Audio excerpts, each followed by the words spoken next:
반갑습니다. 민진아입니다. 이제 발표 시작해 볼게요.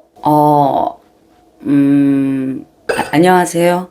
제가 맡은 주제는요. 혹시 여러분도 발표 강의 콘텐츠를 시작할 때 이렇게 맥 빠지게 오프닝을 시작해 본 경험 있으신가요? 아니면 이런 고민도 해보셨을 겁니다.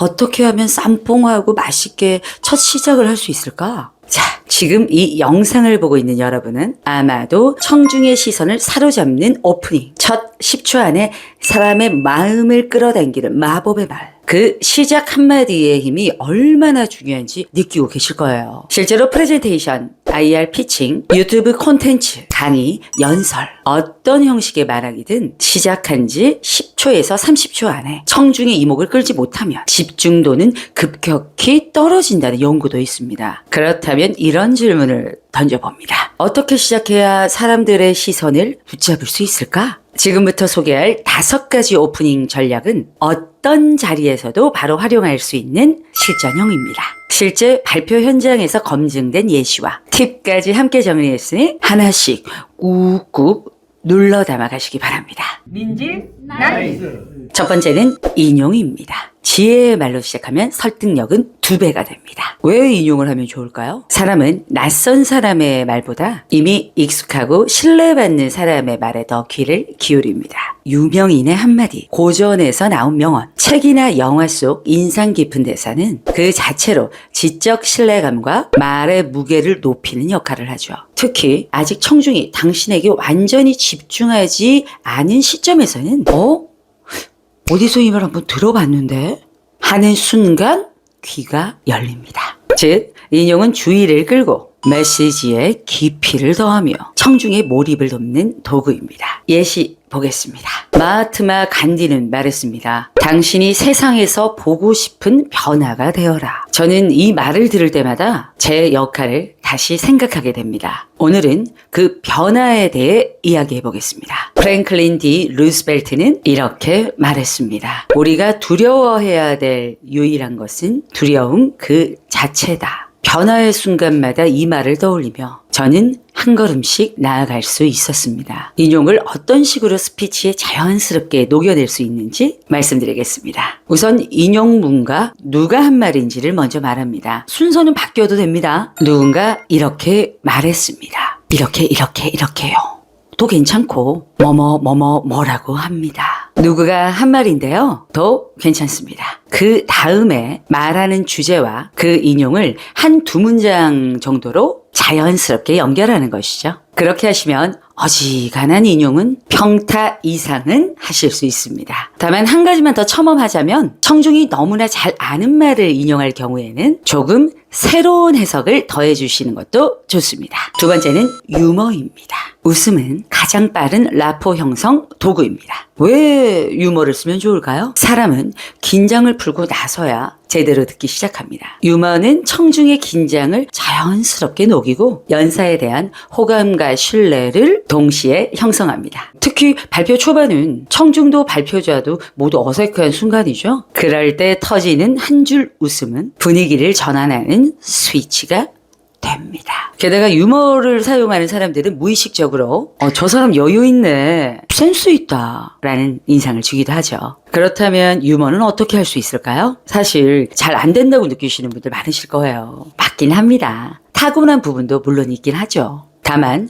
소소하게 웃기고 대화의 긴장과 분위기를 풀 수 있을 정도는 누구나 노력하시면 할 수 있습니다. 저도 인용 한번 해보겠습니다. 많은 사람들의 사랑을 받는 개그우먼 장도연 님이 저는 주로 저를 낮추는 식으로 유머를 많이 해요. 전 이게 굉장히 좋은 말이라고 생각을 합니다. 왜냐하면 유머를 하고 싶다고 해서 자칫 잘못하면 비판받을 여지가 다분하거나 남을 깎아내리며 웃기는 개그는 정말 좋지 않습니다. 모두가 함께 웃을 수 있는 건강한 웃음을 유발하는 것이 중요합니다. 그렇다면 어떻게 하면 어찌 보면 나를 깎아내리면서 유머를 할 수 있을까요? 가령 이런 것이죠. 강연 처음에 혹시라도 제 말을 듣다가 졸리신다면 너무 걱정하지 마세요.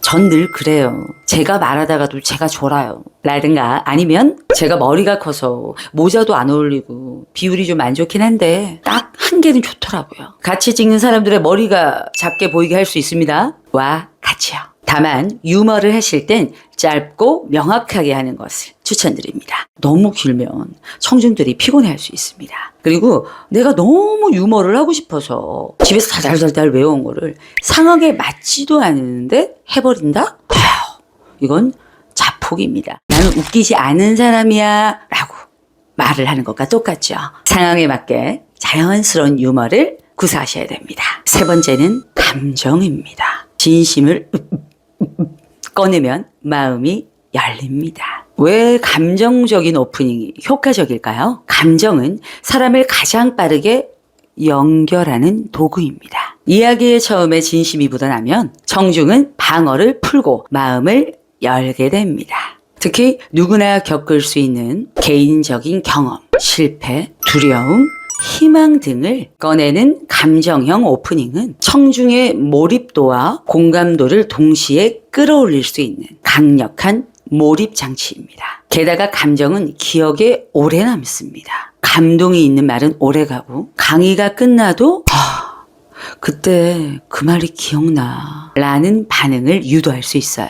자, 그럼 실전 예시를 보겠습니다. 사실 이 자리에 서기까지 망설임이 많았습니다. 그날의 기억은 아직도 생생하거든요. 제가 완전히 무너졌던 그 순간이 없었다면 지금의 저는 없었을지도 모릅니다. 오늘은 그 경험에서 배운 것들을 나누고 싶습니다. 실패라는 말 참 무겁죠. 저도 한때 그 말에 짓눌려 살아가던 사람이었습니다. 그런데 어느 날 그 실패 덕분에 새로운 길이 열렸다는 걸 알게 됐어요. 감정 표현을 더욱더 효과적으로 하고 싶다면 말씀을 차분하고 천천히 하시면 좋습니다. 중간중간 짧은 정적을 넣는 것도 감정 전달에 효과적입니다. 다만 너무 드라마틱하게 연출을 하려고 하면 오히려 신뢰가 떨어질 수 있습니다. 자연스럽게 내 이야기처럼 정말 누구나 한 번쯤은 경험했을 법하게 전달하는 것이 중요합니다. 네 번째는 질문입니다.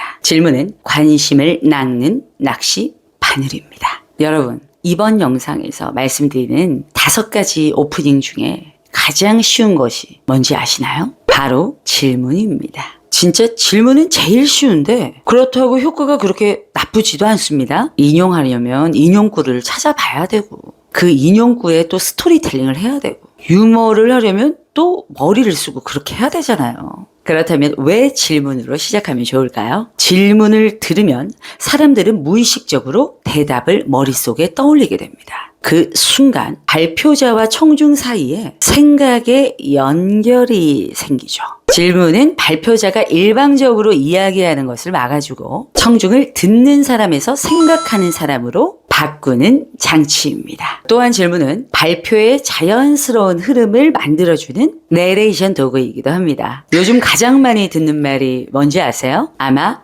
바쁘다일 겁니다. 그런데 왜 우리는 늘 바쁘기만 할까요? 오늘은 그 바쁨 뒤에 숨겨진 진짜 원인을 이야기해 보겠습니다. 여러분, 삶에서 가장 후회되는 결정은 무엇인가요? 그리고 그 결정은 정말로 여러분의 선택이었을까요? 오늘은 그 선택에 대해 함께 생각해 보고자 합니다. 이런 식으로 그냥 정말 쉽게, 가볍게 질문을 한번 던져보세요. 다만 질문도 너무 길면 청중이 집중을 잃을 수 있으니 짧고 명확하게 던지는 것이 필요합니다. 그리고 질문을 던지고 한 3초에서 4초 정도는 정적을 주세요. 이게 정말 좋습니다. 왜냐고요? 질문을 던지고 잠깐 퍼즐을 주게 되면 청중의 입장에서는 이 시간에 생각할 시간을 갖게 되고 발표자의 입장에서는 이 시간에 호흡을 가다듬을 수도 있고 모든 청중들을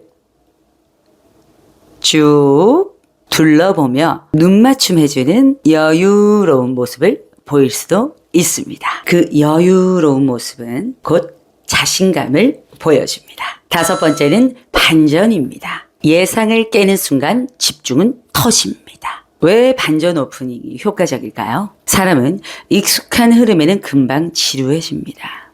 그런데 예상과는 다른 말, 반전된 스토리, 충격적인 진실이 등장하는 순간 뇌는 즉각적으로 무슨 일이야? 하고 주목하게 되죠. 반전은 청중의 주의를 한 번에 집중시키는 놀라운 효과를 가지고 있습니다. 그리고 그 반전이 단순한 놀라움이 아닌 주제와 연결되는 구조라면 청중의 호기심, 메시지의 강렬함이라는 두 마리 토끼를 동시에 잡을 수 있습니다. 그럼 반전은 어떻게 할 수 있을까요? 여러분, 오늘 발표는 10분 만에 끝납니다. 라고 하면 좋겠지만 현실은 30분입니다. 대신 30분 동안 단 한순간도 아깝지 않게 해드리겠습니다. 라고 하면서 짧게 끝낸다는 기대를 줬다가 반전을 시킨 다음 청중의 시간을 존중하는 느낌의 말을 덧붙이며 설득력 있게 마무리하는 것이죠. 한마디를 더 붙인다면 다음과 같은 말을 붙일 수 있겠죠. 여러분의 소중한 30분 후회 없도록 꼭 알차게 채워드리겠습니다.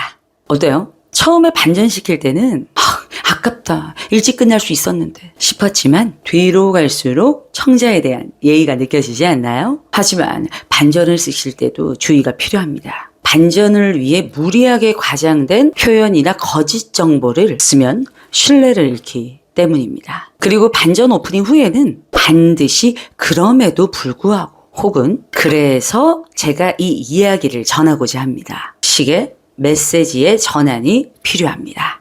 이래야 만약 반전을 잘 못했다고 하더라도 부드럽게 다음 내용으로 넘어갈 수 있습니다. 인생이 변하는 스피치 민지 나이스. 사람의 뇌는 처음 30초 안에 이 발표를 계속 들을지 말지를 결정한다고 합니다. 그래서 오프닝은 기술이 아니라 전략입니다. 인용은 신뢰를 얻고 유머는 긴장을 풀며 감정은 공감을 부르고 질문은 몰입을 유도하고 반전은 집중을 폭발시킵니다.